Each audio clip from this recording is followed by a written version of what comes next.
Bonjour et bienvenue, très heureuse de vous retrouver sur la plage Magnum de la Croisette à Cannes pour, non pas vendredi 14h comme d'habitude sur la plateforme cinéma.com, mais pour Cannes 14h. Toute l'équipe de vendredi 14h s'est transportée à Cannes pour vous faire vivre, pas de façon hebdomadaire comme d'habitude, mais de façon quotidienne et jusqu'à la fin du festival, toute l'actualité du cinéma. On est très heureux de vous retrouver. On a des invités. On va parler de ce qui se passe sur la Croisette, à la fois côté cinéma et puis côté coulisses, avec donc nos invités, les infos du jour, du débat, beaucoup de sourires avec une météo qui est au rendez-vous. Je vous avoue que toute la matinée, il a fait gris et froid. On était très inquiets. Mais voilà, le soleil s'est levé et ça va porter chance, j'en suis sûre, à Cannes 14h. On débute tout de suite cette première émission avec nos premiers invités, la comédienne Camille Chamou. Bonjour Camille. Bonjour. Merci d'être des nôtres. C'est un peu plaisir. notre marraine. Ah, tant mieux. Voilà, j'espère que vous allez nous porter chance. Vous venez pour votre rôle dans Le ciel étoilé au-dessus de ma tête. Oui. C'est une jolie comédie dont on va parler, présentée en marge du festival. Et nous recevons également le réalisateur ukrainien Sergueï Losnitsa. Bonjour, merci d'être des nôtres pour le film Donbass, en compétition dans la sélection Un certain regard. Anna Koryadina est là à côté de vous pour assurer la traduction. Merci Anna de votre aide. En deuxième partie d'émission, nous recevrons la productrice et distributrice Michèle Alberstadt, grande habituée du Festival de Cannes, et puis Jean-Pierre Gardelli, qui est lui aussi producteur, mais pour la première fois, il vient avec un film en sélection, pas en compétition, mais en sélection. Le film s'appelle Le Grand Cirque Mystique. Cannes 14h, saison 1, c'est parti. On commence tout de suite avec la bande-annonce du ciel étoilé au-dessus de ma tête, et on en parle avec Camille Chamou. Oh, mais c'est pas possible! Tu te fous de ma gueule? Bonjour. Je m'appelle Sophie Andreu. Ah, Sophie. L'amour arrivé. Il croit que c'est un rendez-vous galant. J'ai l'impression, ouais. Comme un coup de poing. Hospitalisation à la demande d'un tiers. Vous voyez? C'est signé de vos parents. Tu es sale! Vous avez pas le droit d'être là! C'est ça dans les pervers narcissiques. Tu me touches pas! J'ai l'impression qu'on est un peu du côté de la paranoïa. Dis-le pourquoi tu veux plus nous voir! Mon petit Bruno, notre argent, tu l'auras quand on sera mort.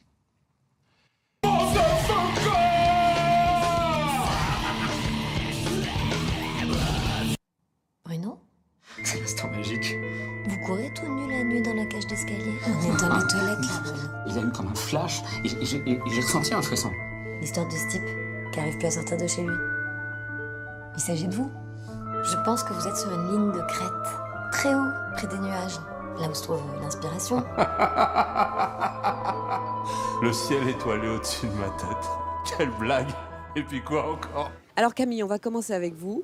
Ce film, c'est une comédie joyeuse, sensible, qui nous raconte les déboires d'une ex-gloire de mai 68 qui, en 2018, a un destin pas très brillant, Ouais, tout à fait. puisqu'il est un peu à la dérive. C'est un auteur qui a fait un roman à succès il y a des années et qui n'a jamais réitéré et Oui, qui puis qui est petit du à genre, petit se replie, quoi. Voilà, puis qui est du genre un peu comme les ados à se lever à 14h du matin, quoi. C'est ça. Voilà. C'est ça, c'est-à-dire que il vit la nuit, il s'est désocialisé petit à petit, mais il ne nuit à personne. Mhm. Mais on a peur qu'il se nuise à lui-même. Exactement. Et c'est là que vous intervenez en tant que psy. Voilà. On vous découvre dans un rôle... moi, j'ai découvert une Camille Chamou très apaisante, très calme, presque effacée dans son personnage. Oui. C'est pas le personnage auquel vous nous avez habitués. Non, en fait, c'était la direction d'Ilan Clipper, le réalisateur, dont c'est le premier long métrage, et que je trouve extrêmement talentueux. Donc, j'ai eu toute confiance en sa direction. En fait, il me disait un truc très juste, c'est que souvent, les comédiens, quand il s'agit des flics ou des médecins, ils jouent la facette flic ou la facette psy, Oui. la facette médecin. Et il m'a dit, je m'en fous, je veux juste que tu sois... Quelle personne est cette fille qui vient faire des visites à domicile, des interventions thérapeutiques? Et il m'a vraiment dirigée en calmant tout mon jeu, en calmant l'éthique, etc. Donc pour moi, c'était une expérience tout à fait nouvelle d'interprétation. Ah oui, très, très, très douce. Très, Ouais, même c'était dans un nouveau même dans personnage. La voix, dans le timbre de votre voix, qui est très bas. Finalement. Exactement, ouais, mais il a tout calmé. Et c'était très intéressant pour moi de découvrir un nouveau champ d'action. Alors, c'est un premier film, effectivement, signé Ilan Clipper. Qu'est-ce qui vous a convaincu de le rejoindre? Je trouvais que le scénario était fantastique puisqu'il s'agit d'une visite à domicile qui est une chose qui existe en psychiatrie, c'est-à-dire quand quelqu'un, son entourage estime qu'il est un peu dangereux pour lui-même ou pour quelqu'un, et ben son entourage peut intervenir, envoyer une psy et venir avec chez lui et tester si oui ou non il faut l'interner. Et ça s'appelle une intervention un internement par un tiers. Et donc, Ilan Clipper, qui est très spécialisé dans la psychiatrie, il a fait des documentaires dessus, etc. C'est un sujet qui le passionne. A fait un film en fait qui est beaucoup plus sur qu'est-ce que quelqu'un qui est un peu hors norme, plutôt que sur la folie proprement dite. C'est vraiment qu'est-ce que c'est d'être un tout petit peu à côté de la société, et la société ne le tolère pas. Oui. Et puis de cette limite justement entre faire un pas de côté par rapport à ce que la société attend de nous et devenir fou. Il y a quand même la limite est assez ténue en général dans le jugement des autres. Mais tout à fait, tout est sur le jugement, le regard des autres, et je trouve que ce film est passionnant parce que c'est en ça que c'est une comédie, parce qu'on finit par se demander qui est le fou de qui. Dans les rôles familiaux, notamment, il y a une famille fantastique. Les autres comédiens sont extraordinaires. Alors, on peut quand même saluer Laurent Poitrenaud, qui est donc il y a le rôle principal et qui est extraordinaire. Et tous les comédiens sont vraiment très drôles et apportent, je pense, un caractère un peu fantasque et à la fois très réaliste à cette réunion, quoi.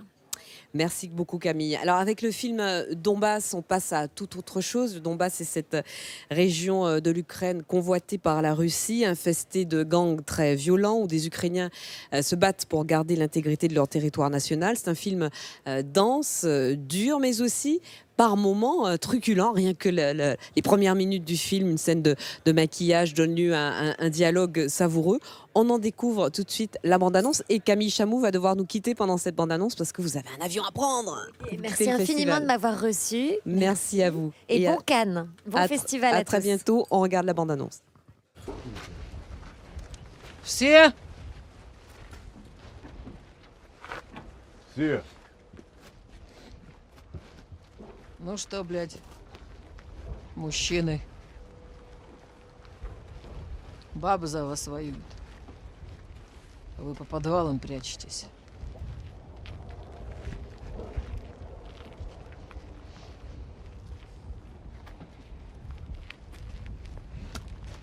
Вот ты. Ты. Чё не в отряде? Ссышь?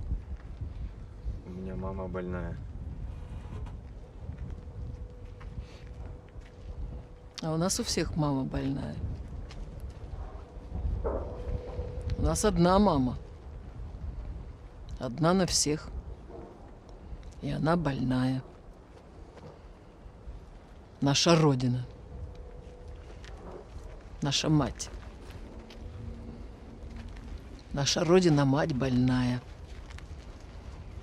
На нее проказа лезет фашистская. Она страдает.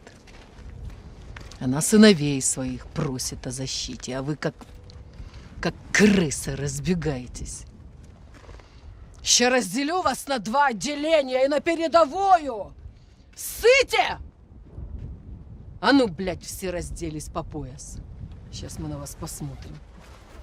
Et Sergueï Loznitsa est avec nous pour nous parler de son film. Bonjour, merci d'être des nôtres. Je rappelle donc qu'Anna Koriadina va assurer la traduction de vos propos. J'ai l'impression, Sergueï, qu'on aurait pu sous-titrer votre film Donbass ou la guerre pour quotidien, c'est-à-dire finalement la guerre comme une permanente compagne. J'aimerais bien ajouter en fait à ce sous-titre, à ce titre, que c'est la guerre qui est oubliée ici, parce que c'est la guerre qui dure déjà pendant 4 ans et c'est la guerre oubliée par le monde entier, parce que c'est la guerre qui dure chaque jour. Chaque jour, il y a 1, 2, 3 personnes qui sont mortes. Il existe le front qui est absolument réel. Il y a les tanks, il y a les soldats avec les armes et parfois ces armes sont activées. C'est la vraie guerre et c'est la guerre en Europe. Je voudrais bien souligner que c'est la guerre qui se passe en Europe et c'est la guerre oubliée par les médias. Alors, vous êtes un cinéaste ukrainien, vous avez réalisé plusieurs films, vous avez réalisé aussi par le passé plusieurs documentaires. Et avec ce film, vous vous êtes inspiré de vidéos réelles qui ont été postées sur les réseaux. Et j'ai eu la sensation, en le voyant, que finalement, c'est un film qui redonnait au documentaire toute sa légitimité, comme si la presse, finalement, ou les documentaristes ne peuvent plus faire ce travail dans votre pays, et que vous redonnez de la légitimité à ce genre avec ce qui est un film de fiction, finalement. J'étais frappée quand je regardais ces vidéos YouTube. Il faut dire que cette vidéo, ils ont été tournés au début de la guerre.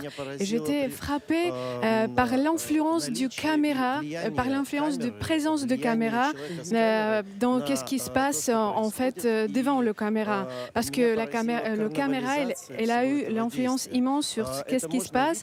Et en fait, j'étais frappée par la carnavalisation de tout ce qui se passe devant, par la bouffonnade qui était énormément présente dans ces vidéos sur YouTube.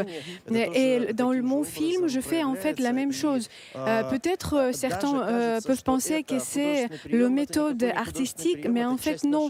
Cette carnaval, c'est pas la méthode artistique. Et maintenant, il est devenu la partie de notre vie. Alors justement, est-ce que ce que vous venez de dire ne montre pas qu'une expression artistique libre, au sens où on l'entend en général, n'est peut-être plus possible dans votre pays, et qu'il faut en passer par ces artifices-là, en quelque sorte, pour arriver à s'exprimer en tant qu'artiste dans votre pays? Et si on parle de l'Ukraine, il faut dire que c'est le pays avec la liberté d'expression artistique absolue. Il n'y a aucune censure, il n'y a aucune restriction de liberté. Et la presse aussi, elle est assez libre dans ses actions. Mais par exemple, la Russie, c'est complètement l'autre histoire, parce que tous les médias, ils sont sous le contrôle. Et ce qui concerne la liberté d'expression artistique, ça dépend des possibilités des puissances économiques aussi. Oui. Mais par exemple, quand on parle d'une possibilité de réaliser et comprendre tout ce qui se passe, c'est vraiment une autre question, parce que c'est un vrai challenge qui est posé devant l'artiste ou le journaliste qui est en train de faire un film ou de faire un reportage, parce que c'est pas toujours si facile de comprendre et de formuler le contenu, les choses qui se passent dans le pays. Et c'est pas toujours forcément possible, c'est pas toujours forcément faisable pour l'artiste ou pour un journaliste. Merci beaucoup. Je rappelle donc le titre du film, Donbass, en sélection et en compétition dans la catégorie Un certain regard. Merci Sergei Lousnitsa, merci Anna pour la traduction. Il se passe plein de choses à Cannes tous les jours. Alors pour ne rien rater de l'essentiel, devinez quoi? Nous avons jeté notre mistigris sur la croisette.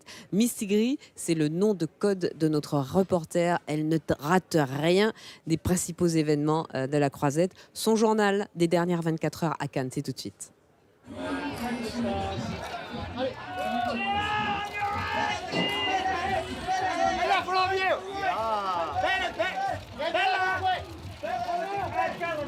Bienvenue dans Cannes 14h. Depuis la projection, on entend beaucoup de festivaliers dire un an après 120 battements par minute, on y pense évidemment, ce que je trouve assez stupide.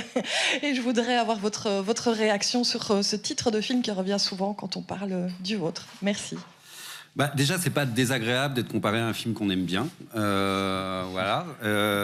Donc, on le prend pas du tout comme... Et après, je peux très bien comprendre, en fait, ce qui fait rapprochement entre ces deux films. Mais je trouve aussi que ce qui rapproche ces deux films, c'est aussi qu'ils sont très opposés l'un à l'autre. Et c'est, dans ce sens-là, c'est plus intéressant. Donc, évidemment, les années 90, on pourrait se dire, voilà, c'est pour ça qu'on les rapproche, mais à ce moment-là, pourquoi pas rapprocher le film de Mektoub My Love qui se passe aussi dans les années 90. Donc, on voit bien qu'au bout du compte, quand même, quand les gens les rapprochent, c'est parce qu'il y a l'idée qu'il y a de l'homosexualité dans l'air et que, voilà. Et ça m'énerve. Voilà. Ça, vraiment, par contre, je trouve ça insupportable. Je pense que tant qu'on n'aura pas arrêté... l'épidémie sida, on en parlera toujours, quoi. Donc dans un an après, on parle encore du sida, malheureusement. Ouais. Je pourrais te donner un conseil, c'est achète des pansements pour les talons. Voilà, c'est ça mon conseil pour Cannes, pour toi. Merci beaucoup. Avec plaisir. La mise à disposition sur des plateformes du film vous permet d'imaginer quelque chose à perpétuité d'une certaine façon. La sanction d'une sortie de film, c'est quelque chose de beaucoup plus violent.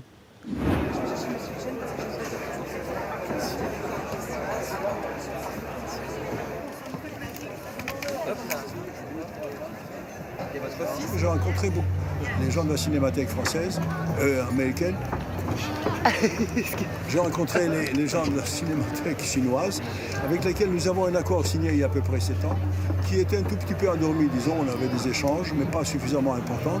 Et je pense que les Français doivent voir plus de films chinois et que les Chinois doivent voir plus de films français. Voilà. Bienvenue dans Cannes, 14h.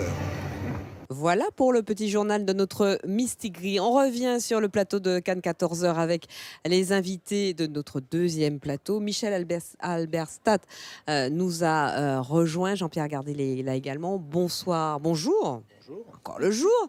Bonjour à tous les deux, merci d'être là.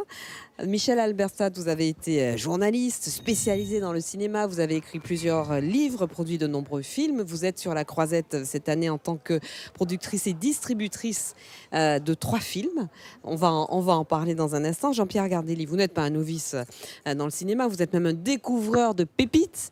Mais vous êtes déjà venu à Cannes, mais c'est la première fois que vous venez avec un film qui n'est pas en compétition, mais qui est en sélection officielle. Il sera présenté en séance spéciale. Le film s'appelle Le Grand Cirque Mystique, avec notamment l'acteur français Vincent Cassel, et puis il y a aussi Catherine Mouchet. Alors, bienvenue à tous les deux sur le plateau de Cannes 14h. D'ailleurs, je parlais du Grand Cirque. On va tout de suite regarder la bande-annonce d'un film que moi j'ai beaucoup aimé. Je trouve que c'est un film qui m'a beaucoup rappelé la poésie d'Alejandro Jodorowsky. Donc vous nous direz ce que vous en pensez. On regarde la bande-annonce.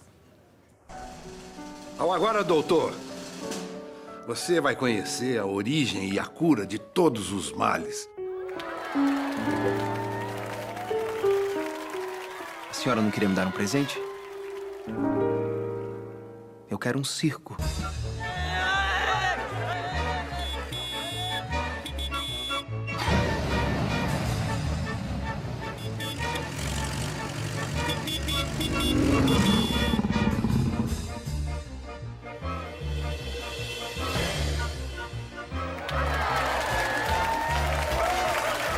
Eles me amam, você l'a vu?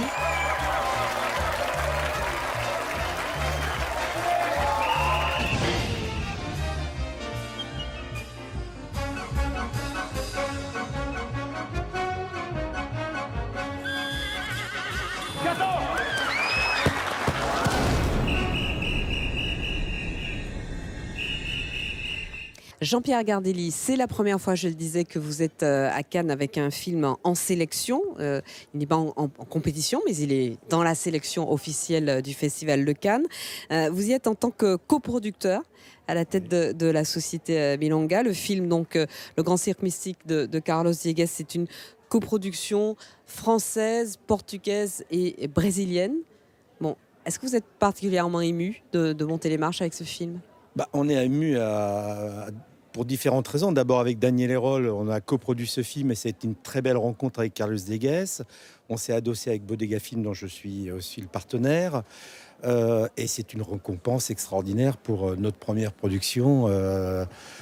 Franchement, on l'imagine au départ, mais on n'imagine pas... parce qu'en fait, on a appris vraiment notre sélection le 12 avril, vraiment le jour où Thierry Froment a lancé sa liste.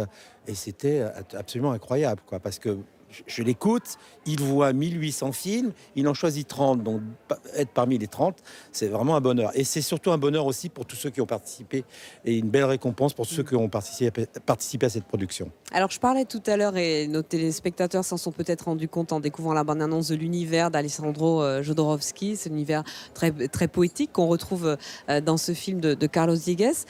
Qu'est-ce qui vous a plu dans ce projet, qui vous a donné envie de le soutenir ? Comme tout projet, c'est une affaire de rencontre. D'abord, c'est Vincent Paul Boncourt qui voulait faire un coffret sur Carlos Diegues, qui était approché par Carlos Diegues.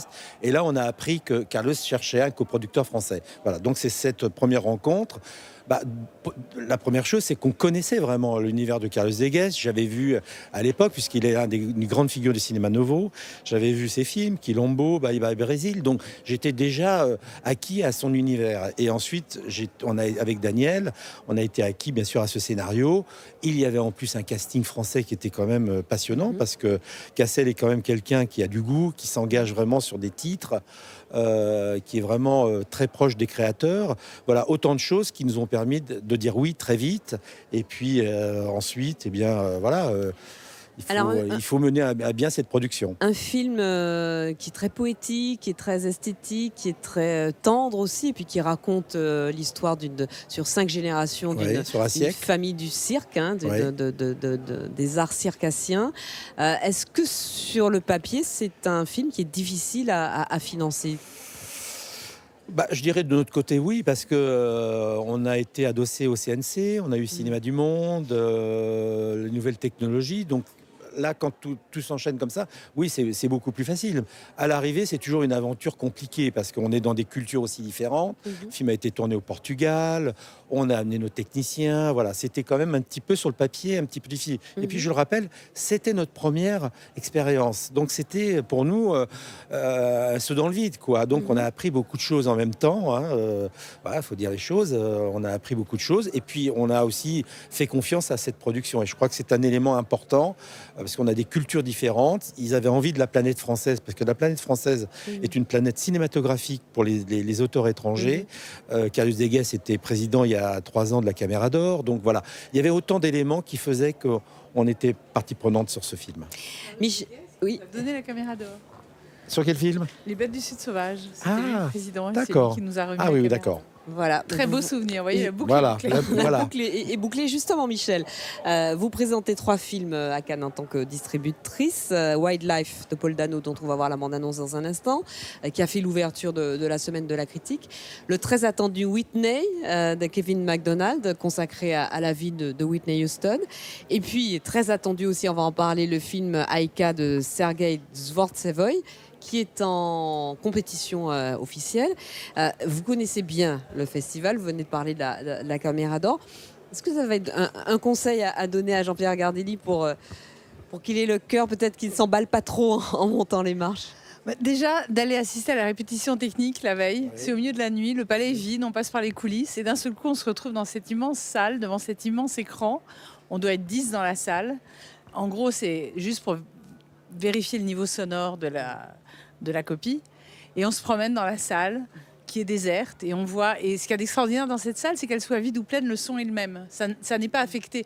Par exemple, la semaine de la critique, on a réglé plus fort quand elle est vide que quand elle est pleine, parce que pas dans l'auditorium lumière, ça n'étouffe rien, et être la nuit dans cette salle, pour moi c'est le plus beau moment de Cannes, parce que ça vous appartient, voilà, et vous vous dites c'est demain, et le plus beau moment c'est quand on monte l'escalier, et monter l'escalier à Cannes, pour moi c'est la répétition la nuit. Voilà. Conseil transmis. Alors, parmi les films que vous défendez, je disais, il y a Wildlife de Paul Dano. On en regarde tout de suite la bande-annonce. How do you feel about your name? I've never thought about it. We chose it because it was plain. Joe. You could be anyone with that name. I suppose. Jeanette. I never liked that. Seemed like a waitress's name. What would you rather be called? Well, there used to be a singer named Lottie. La-di-da. How would that be? I like Jeanette. You have to like me the way I am. Anyway, I guess at my age, I don't have much choice. How old are you? I'm 34. Does that seem like the wrong age?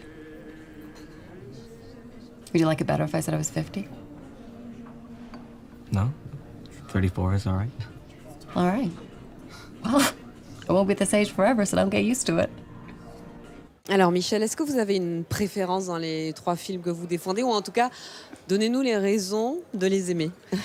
Alors Wildlife, qui en français est tiré d'un livre qui s'appelle Une saison ardente de Richard Ford. Moi j'ai toujours adoré Paul Dano comme acteur. Nous on avait sorti un film sur les Beach Boys qui s'appelait Love and Mercy où il jouait le Beach Boys, Brian Wilson. Et moi j'ai toujours adoré Paul Dano. Quand j'ai su qu'il faisait un film, ça m'a tout de suite intriguée.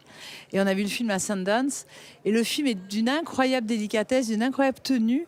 C'est vraiment une espèce de... C'est très Todd Haynes dans l'esprit, vous voyez. Ça se passe dans les années 50. Un gamin de 14 ans qui va regarder le couple de ses parents se fracasser. Et lui, il est le témoin de ça. Et elle, Carey Mulligan, joue une femme qui est une femme des années 70 dans une Amérique qui est encore dans les années 50, même si on est en 61. Et tout ça est fait à petites touches. C'est d'une délicatesse totale. Et à la fin, il y a une scène que je vous raconterai absolument pas, mais qui vous serre le cœur, mais de manière incroyable. Je pense que Paul Dano a visiblement trouvé quelque chose de très autobiographique dans Sexe, et il a trouvé un gamin de 14 ans qui est son sosie, qui est un Australien, qui est vraiment... Enfin, si vous aimez les films touchants, délicats, pudiques, voilà, vous allez aimer Wildlife. Et il y a Whitney aussi. À Whitney, on l'a acheté il y a 4 ans sur Scénario, parce que moi j'étais à la radio, je passais du Whitney Houston dans les années 80, que Kevin MacDonald, il a fait Le Dernier Roi d'Écosse et le doc sur Bob Marley qui était formidable, qu'on avait distribué Sugarman et que c'est les producteurs de Sugarman qui ont produit celui-là. Donc on s'est dit on peut y aller. Et ce qui est formidable, c'est qu'il a fait la biographie de Whitney Houston où on apprend des choses qu'on n'a jamais su sur elle, qui sont assez dingues, voilà, pour pas dire autre chose. Mais il a aussi fait une sociologie de l'Amérique des années 80 et replacé dans le contexte de choses qu'on n'imaginait pas. Le racisme, le fait qu'elle ait chanté l'hymne noir américain, sa visite en Afrique du Sud. Et je crois que le plus beau moment du film, c'est son concert où elle chante I Will Always Love You devant une marée humaine à Johannesburg. C'est une chose absolument inoubliable. Et rien que pour ça, il faut voir le film. Alors, il y a le 3e film, Aïka. Oui. Qui promet, enfin c'est voilà, Cannes Boris de l'attente d'Aïka qui promet on d'être l'attend tous. Très très Thierry important. Frémaux, ça fait 4 ans qu'il l'attend. Comme nous on avait distribué son premier film qui s'appelait Tulpan, qui avait gagné la caméra, un certain regard à l'époque, il y a une dizaine d'années. Et depuis on attendait, et lui, Sergei Donzeroy, il tourne, il monte et il jette. Il tourne, il monte et il jette. Donc je pense qu'il a 5 films en magasin. Et le 6e, il vient de le tourner parce qu'il n'y avait jamais assez de neige pour lui. Mais ce film que vous distribuez, vous nous disiez que vous ne l'avez même pas encore vu. Non, je ne l'ai pas vu terminer encore. Parce que ce matin, il nous a envoyé un mail en disant la version que je viens de vous envoyer, il faut que je la remonte. Il y a des scènes qui ne vont pas. À 3 jours de la projection. À 3 jours de la projection. Est-ce que je peux retarder la livraison? Et il ne se rend pas compte que derrière nous, on doit sous-titrer en français et en anglais, puisque les projections se font dans les 2 langues. Oui. Et, enfin, c'est n'importe quoi. Voilà. Donc, je sais comment le film se termine. Thierry Frémaux, il l'a sélectionné la veille de la 2e annonce, parce que le 12 avril, le jour de l'annonce, moi-même, je n'avais pas vu le film terminé. Et on a envoyé le film, et vraiment, je rends hommage à Thierry, parce que Thierry, il a vu un film inachevé. À un moment, il y a un carton où on lui raconte 3 scènes manquantes pour arriver à la fin. Donc maintenant, il y a les 3 scènes manquantes, mais la fin, depuis, le metteur en scène l'a retournée parce qu'il voulait la faire mieux.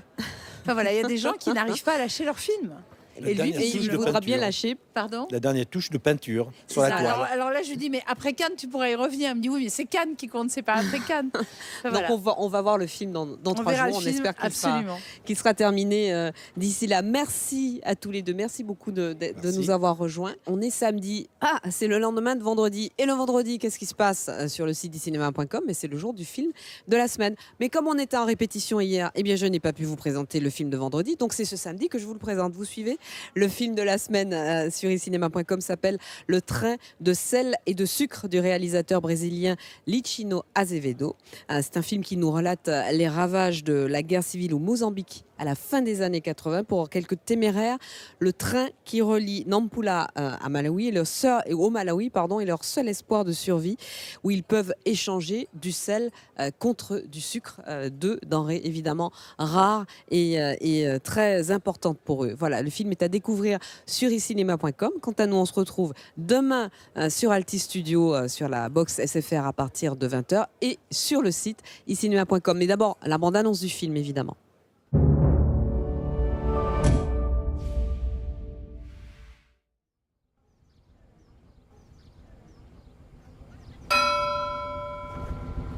Arranca!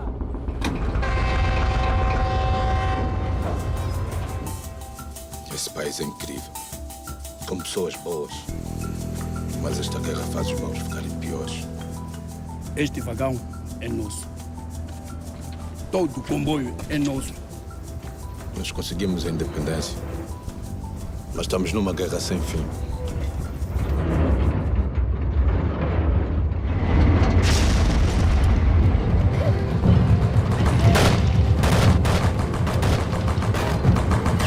Os grandes chefes, esses, estão a lutar por poder. E os que recebem ordens como nós só sabem roer o mato, sem ter tempo para fazer nada de bom para suas vidas.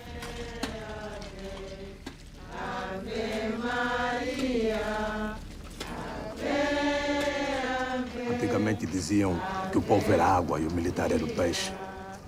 A água secou.